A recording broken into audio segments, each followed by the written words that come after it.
अस्सलामुअलैकुम। आज जी बनाने जा रहे हैं हम ग्रेवी मसाला।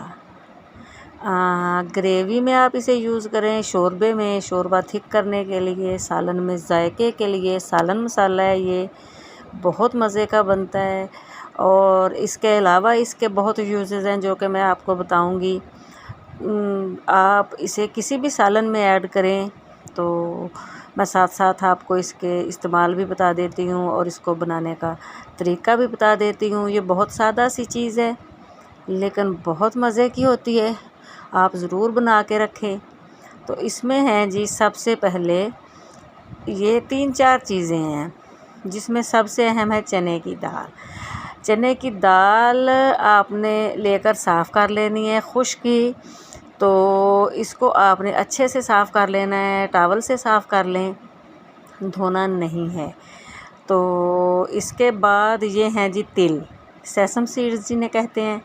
तो ये तिल हैं, तो आप ब्लैक ले लें, वाइट ले लें, मिक्स वाले ले लें जो आपको अच्छे लगते हैं। तिल इसका एक ख़ास हिस्सा है।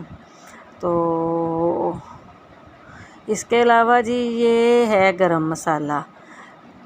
गरम मसाले में आपने, अगर आपको दालचीनी वगैरह पसंद है तो आप ज़्यादा डाल लें। मैंने एक बहुत छोटा सा टुकड़ा रखा है और लौंग मैंने इसमें नहीं डाले हैं क्योंकि उससे वो ज़्यादा तीखा हो जाता है। तो अगर आपने वो अपने सालन में अलग से डालना है तो वो बंदा डाल सकता है। और ये धनिया है, खुश्क धनिया। ये 4 चीज़ें जो कि आपने इसके लिए इस्तेमाल करनी है और ये जादुई मसाला बनता है जी। पैन को गर्म रख लिया।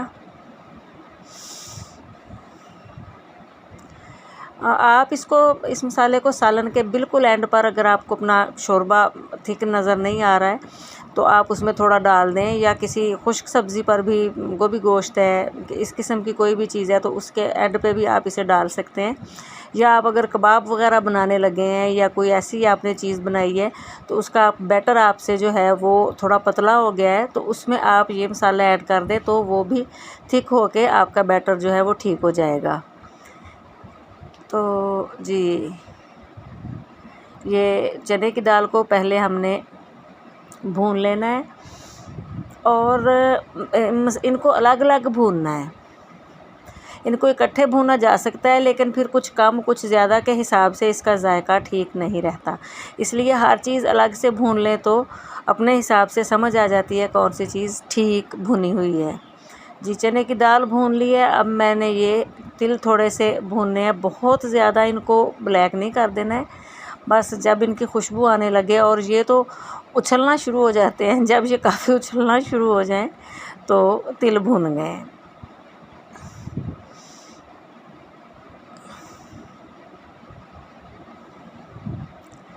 यही छोटी छोटी तब्दीलियाँ, छोटे छोटे काम अगर आप करते रहें तो खानों में एक लज्जत, एक जान आ जाती है जिससे घर के खानों के बच्चे शौकीन हो जाते हैं।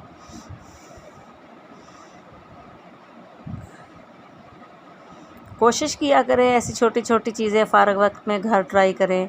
ये मसाला ईद पर बनाइएगा, ट्राई कीजिएगा, बताइएगा भी ज़रूर कि कैसा बना।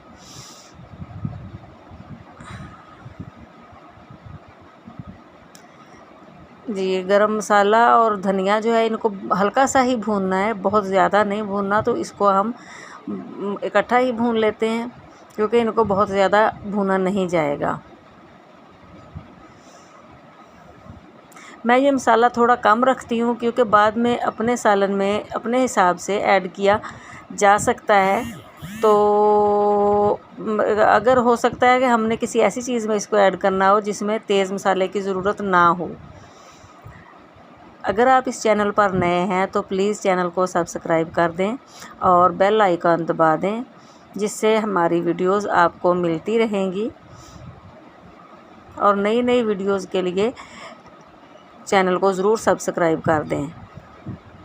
और जी अब इन सब भुनी हुई चीज़ों को हमने ग्राइंडर में पीस लेना है।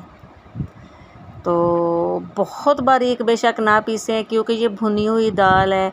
अगर ये थोड़ा हल्का सा यानी दरदरा भी रह जाता है तो जब इसे ग्रेवी में डालेंगे तो ये फ़ौरी तौर पे हल हो जाएगा और ग्रेवी को और शोरबे को एक थिकनेस देगा और सालन को एक अच्छी सी लुक देगा।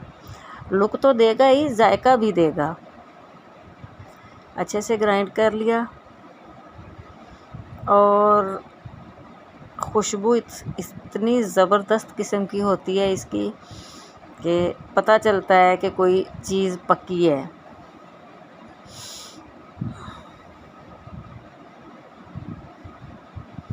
ये देखें जी, अल्हम्दुलिल्लाह।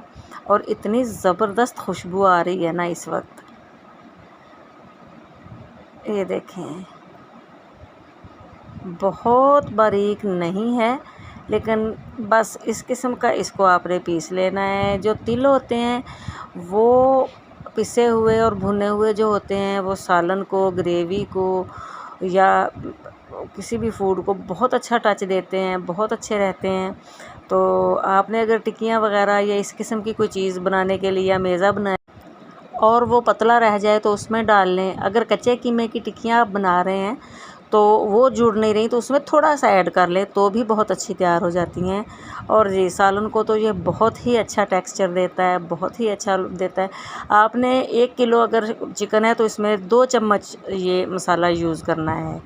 तो दाल में डालें, चनों में डालें, तो चिकन में डालें, जैसे आपका दिल करे। बहुत अच्छा रहता है। ईद पर बनाइएगा ज़रूर, ट्राई ज़रूर कीजिएगा। कुछ लोग इसमें अपनी पसंद की दूसरी दाल भी ऐड कर लेते हैं, लेकिन बेसिकली ये चनों की दाल से ही बनाया जाता है और ज़्यादा अच्छा रहता है। तो आज की वीडियो कैसी लगी ज़रूर बताइएगा, फ़ीडबैक ज़रूर दे दीजिए कीजिए, हमारे लिए इनाम होता है। दुआओं में याद रखिए। अल्लाह हाफ़िज़।